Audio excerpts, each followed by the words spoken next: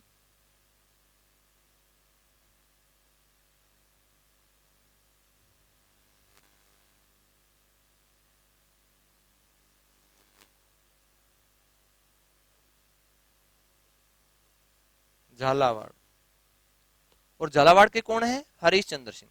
सात हो गए भाई, अपने 19 करने हैं, सात हो गए। हरीश चंद्र,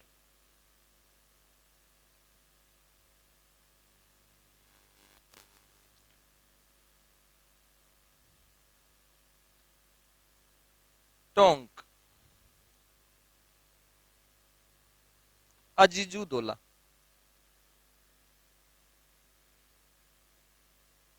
अजीजू दोला। और अगर आपसे ऐसे पूछ ले कि एकमात्र मुस्लिम रियासत, मुसलमानों की रियासत कौन सी थी, तो वो भी कौन सी थी? टोंक। तो भाई ये मुसलमानों की रियासत थी, मुस्लिम।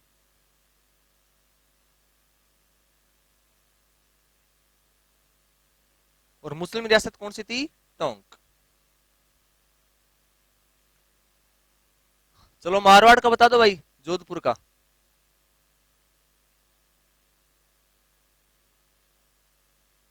जोधपुर के थे भाई हनुवंत सिंह, वही हनुवंत सिंह जो कि पाकिस्तान में लड़ना चाहते थे।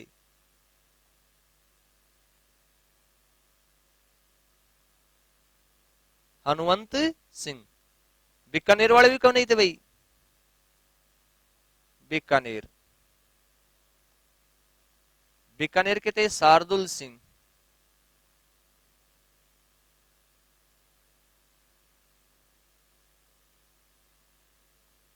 शार्दुल सिंह।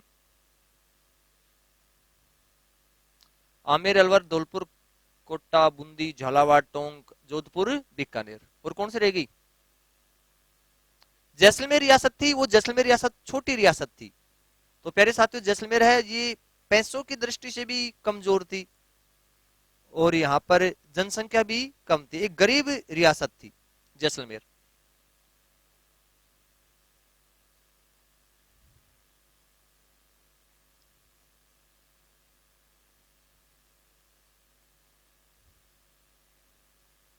जैसलमेर के थे रघुनाथ सिंह।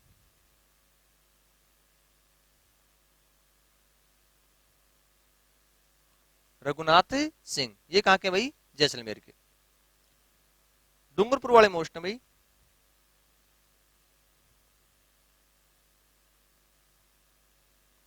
डूंगरपुर, डूंगरपुर के थे लक्ष्मण सिंह।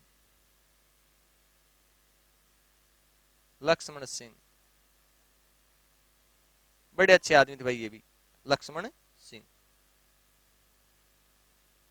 लक्ष्मण सिंह जी कहाँ के हैं? डूंगरपुर के। किशनगढ़ के सुमेर सिंह थे।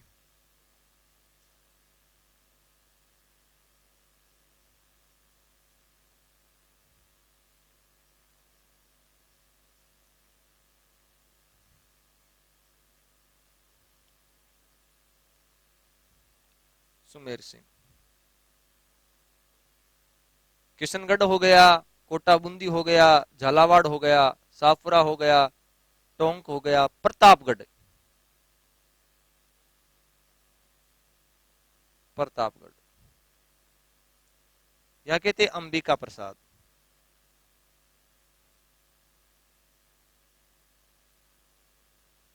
प्रतापगढ़ के कौन है भाई? अंबिका प्रसाद। किशनगढ़, किशनगढ़ के हो गए सुमेर सिंह जी।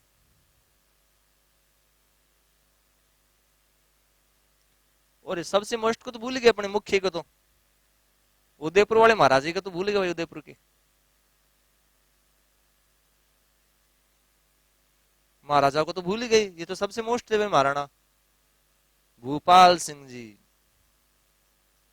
बुजुर्ग व्यक्ति हैं भाई। भूपाल सिंह, ये कहाँ के थे? उदयपुर के। डूंगरपुर हो गया।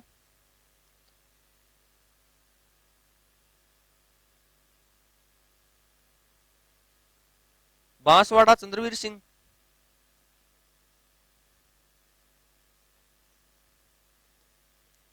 बांसवाड़ा चंद्रवीर सिंह।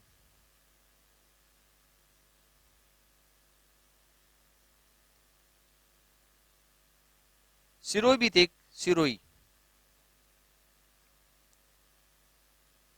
सिरोही, ये वैसे ही पीछे चलते हैं भाई सिरोही वाले, इनको डर ही नहीं लगता है। अभय सिंह।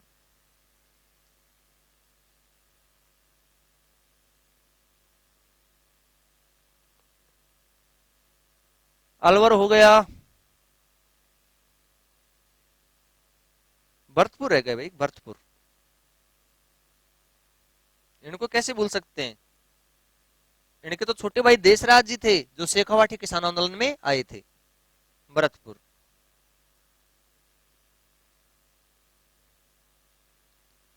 भरतपुर के भाई ब्रजेश सिंह।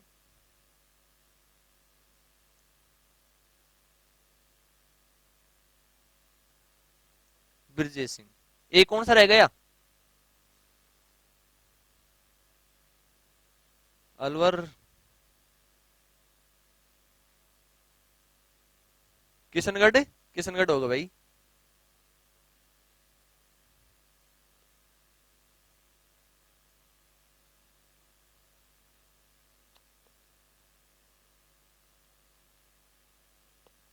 जोधपुर, बीकानेर, जैसलमेर, डूंगरपुर, किशन, प्रतापगढ़, बांसवाड़ा हो गया।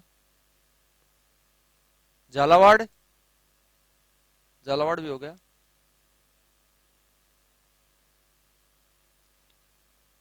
सापुरा लिखवा दिया।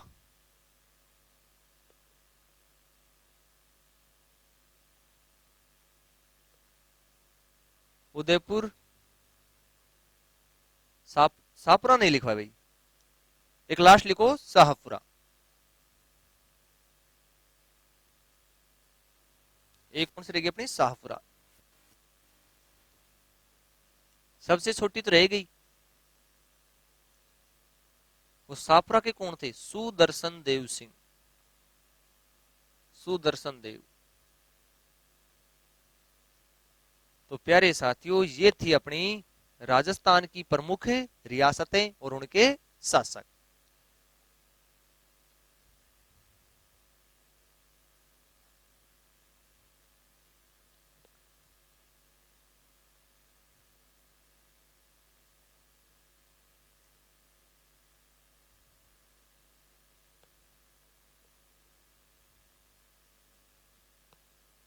ठीक भाई, देखना एक बार, इनको रिवीजन करना।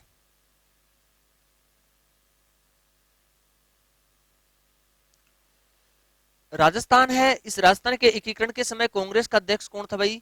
तो कांग्रेस का अध्यक्ष आपको क्या करना है? कांग्रेस का अध्यक्ष था जे बी कृपलानी। कौन है भाई? J B Kripalani. ब्रिटेन का पीएम क्लेमेंट इटली। और भारत का वाइसराय लॉर्ड माउंटबेटन था।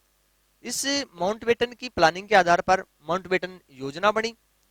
ये योजना है 3 जून को, तो इसे 3rd जून प्लान भी कहते हैं, डिक्की बर्ड प्लान भी कहते हैं। ये रखी तो कब गई? 3 जून को, लेकिन पास या पारित कब हुई? 18 जुलाई को। तो भारत में भी एक आयोग बना दिया गया। आयोग कौन सा? रियासत आयोग। इसका गठन 5 जुलाई 1900। देखो मेरे साथियों, जो एकीकरण है इसकी एक एक लाइन मोस्ट है, सभी लाइनों से क्वेश्चन बने हुए हैं। तो इसकी जो भी लाइनें हैं एक एक सारी इंपॉर्टेंट है। एकीकरण में सब कुछ ही महत्वपूर्ण भाई, सब कुछ ही मोस्ट है। सभी लाइनें क्वेश्चन बनी हुई है, सभी एग्जाम में आई हुई है। तो एकीकरण को तो अच्छी तरह से पढ़ना है।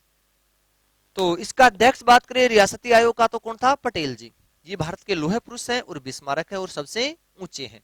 सचिव ध्यान रखना, वीपी मेनन गंजे से टकले से आदमी थे, लेकिन बहुत ही इंटेलिजेंट व्यक्ति थे, बहुत ही इंटेलिजेंट। कौन थे? वीपी मेनन। आईसीएस अधिकारी रह चुके थे, केरल के मूल रूप से निवासी थे। रियासती आयोग का गठन किया गया तो इसकी जम्मू कश्मीर के श्रीनगर में बैठक हुई थी, और उस बैठक में निर्णय लिया गया कि भाई जो रियासत 10 लाख की जनसंख्या को पूरी करती हो और 1 करोड़ वार्षिक इनकम को पूरी करती हो, वो स्वतंत्र रह सकती है, स्वतंत्र रियासत का दर्जा दिया जा सकता है। तो ऐसा करने वाली राजस्थान में 4 ही थी, जयपुर, जोधपुर, बीकानेर और उदयपुर। जयपुर, आमेर। जयपुर बड़ी रियासत थी, जनसंख्या भी ज्यादा थी। जोधपुर भी बड़ी थी, बीकानेर भी बड़ी थी। जैसलमेर हालांकि गरीब रियासत थी, बड़ी भी नहीं थी।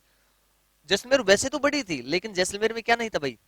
जनसंख्या कम थी और इनकम भी कम थी। उदयपुर बड़ी रियासत थी। एकीकरण के समय बात करें हम रियासतों की, तो टोटल रियासतें कितनी? 19, ठिकाने 3, केंद्र शासित प्रदेश 1। सबसे बड़ी रियासत बताओ कौन सी थी? तो सबसे बड़ी रियासत थी प्यारे साथियों कौन सी? मारवाड़। और सबसे पुरानी है मेवाड़। सबसे छोटी शाहपुरा। चाहे जनसंख्या में पूछे, क्षेत्रफल में पूछे, सबसे छोटी कौन है? शाहपुरा। और सबसे बड़ी क्षेत्रफल में तो मारवाड़, लेकिन जनसंख्या में सबसे बड़ी कौन थी? आमेर। जनसंख्या में सबसे बड़ी कौन है भाई? आमेर है। सबसे नई झालावाड़ है, अंग्रेजों के समय बनी थी, अंग्रेजों ने बनाई थी। केंद्र शासित प्रदेश एक है, कौन सा था भाई? और वो है अपना अजमेर मेरवाड़ा। इसकी जो सभा होती थी उसमें 30 मेंबर हुआ करते थे और इनको धार सभा कहते थे। तत्कालीन मुख्यमंत्री या पीएम बोल सकते हो आप, हरिभाऊ उपाध्याय। तो हरिभाऊ जी ने सोचा था कि यार केंद्र शासित प्रदेश अलग रह जाएगा, लेकिन पटेल जी ने इसको भी राजस्थान में शामिल कर दिया। ठिकाने 3 थे। ठिकाने कितने भाई? 3। एक है नीमराणा, कई बार तो ये पूछ लेता नीमराणा कहां पर है? अलवर में। दूसरा लावा, लावा कहां पर है? टोंक में। और कुछ कहां पर है? बांसवाड़ा में। ये इनके शासक थे। ये अपने एकीकरण के समय राजस्थान में 19 रियासतें थी। कितनी रियासतें थी भाई? 19 रियासतें। मैंने आपको मैंने बताया रेड पेन से हैं, उनको तो याद ही करनी है। आमेर है, राजा कौन है? मान सिंह सेकंड, कछावा वंश से संबंधित। अलवर के हैं तेज सिंह जी भाई। अलवर के कौन है? तेज सिंह जी। और करौली के गणेश पाल जी। कौन है भाई? गणेश पाल जी।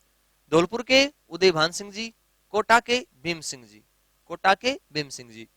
बूंदी के बहादुर सिंह जी। बूंदी के कैसे भाई? बहादुर सिंह जी।